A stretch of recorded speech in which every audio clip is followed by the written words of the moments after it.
My name is River, and this is my dinosaur report enrichment project. I am going to interview a paleontologist. My Uncle Phil is a professional geologist. And I am a founding member of the Dallas Paleontological Society. He is in Arlington, Texas, and we are in Shasbury, Vermont. We are doing a video call over the internet. Hello, Uncle Phil. Are you ready to answer some questions? Hey, River. Yeah, it's great to see you. I'm ready for the questions. How long ago did the Quetzalcoatlus live? Okay. It lived in what we call the Cretaceous period, and that was between 69 and 65.5 million years ago. Okay. Where were Quetzalcoatlus's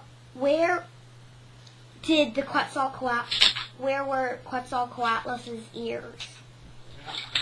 I actually found a book. Hopefully you can see it here. Hold on. Here. Oh, left and right. Okay, you might can see a little thing right. Let's see if I can get my left and right going. Right, kind of below its eye there. There's a little bitty Dot. blur there. You might be able to see it, but that's where its ear was. Okay, it's behind the eye and above the jaw. Okay, what's next? Since fossils were found at Big Bend, does that mean the Quetzalcoatlus lived in the desert? Well, no, not this time. Lots happened in 65 million years since the end of the Cretaceous. The area back then was what we call a floodplain, which is a very flat area that is next to rivers or streams, and it may have had some flowing water around it, like during a flood event, but pretty much it was just the regular kind of land. And there were lots of plants and trees, like the pine trees. Mm-hmm.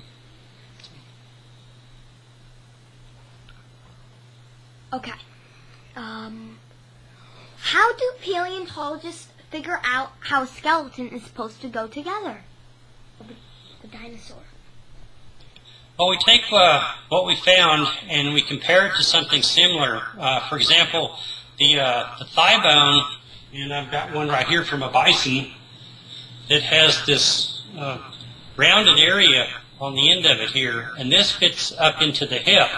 So we know that that's the thigh bone, and from there we can start comparing what would go on the parts down below and finish off the skeleton that way.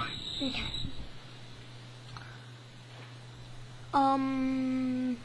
Why are dinosaurs called dinosaurs?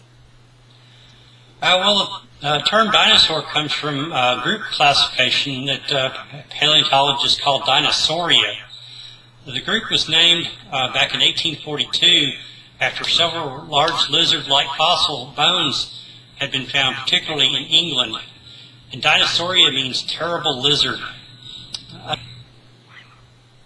Why were dinosaurs bigger than animals today? That's a good question. They're really not sure why. Some people speculate that the oxygen content was different, so they were able to grow bigger, but that's kind of speculation. But there were some that were a lot smaller. Compsognathus was about the size of a chicken, and the smallest of the dinosaurs is Microraptor, which means little plunderer, and it walked on two legs, kind of like a T-Rex, and it was only 16 inches long.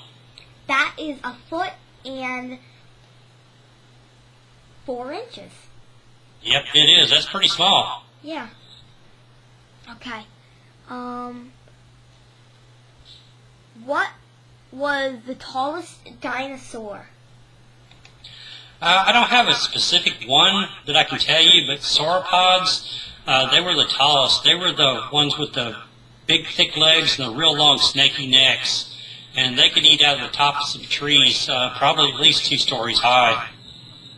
stories. That's a lot.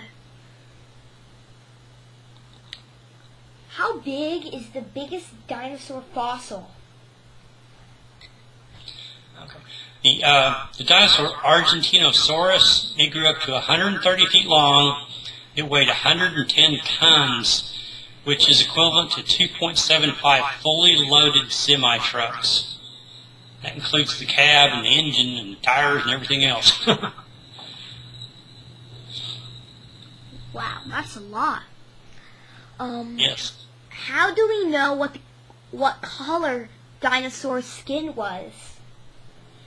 Well, we don't really know what the color of the skin was. We have evidence of the skin patterns and texture from fossilized skin, but some of them had little bristles and almost like feathers on their skin. Yep. And from there, they've been able to take and look at them under a microscope, and in there, what contains the pigment which gives the color, they were little capsules, and they had different shapes. Some were kind of long, and some were kind of round. And from that, they could compare that to today's birds and know what kind of color it was. And there was one that had a tail that had rings that were ginger and white. Okay. Are birds and dragonflies as old as dinosaurs? Well, birds are somewhat younger. They evolved from dinosaurs. Therefore, they lived at about the same time. So, and then dragonflies are much older. They first appeared about 300 million years ago. And the first dinosaurs date back to 231 million years ago. So the difference between the first dragonflies and the first dinosaurs is about 69 million years, which is about equivalent to when dinosaurs died off and today. Cool. Okay.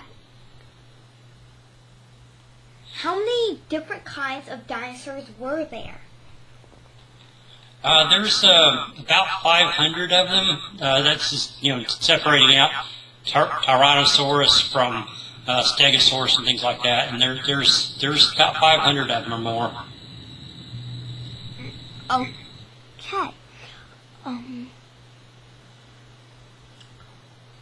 How come when a dinosaur steps in mud, it makes a fossil imprint, but when I do it, it gets washed away the next time it rains? Well, it takes a lot of footprints to get even one of them fossilized. That's why basically any fossil is kind of rare, because it takes a lot of them. A lot of them get eroded away or just disintegrate. And in the case of a footprint, what is best to happen is that the print is made in the mud or sand, and it's allowed to dry out and become hard. And then the next time it maybe rains, or maybe there's a little wash of water that comes by and fills up that hole with dirt, and then that dirt will harden, and then you've got your fossil. But if it rains too hard or too much water comes along, then yeah, the footprint of a dinosaur would get washed away. Okay. Thank you, Uncle Phil. That is all of my questions. But before I hang up, would you please tell my class what you did with the cloth bag I made you for Christmas on my very own sewing machine? Oh, yeah. Well, nice talking with you, River, and hello to your class. Yeah, I used that bag to put fossils in that I find. So, and that's a pretty cool thing to have. Okay. Goodbye. Bye, River.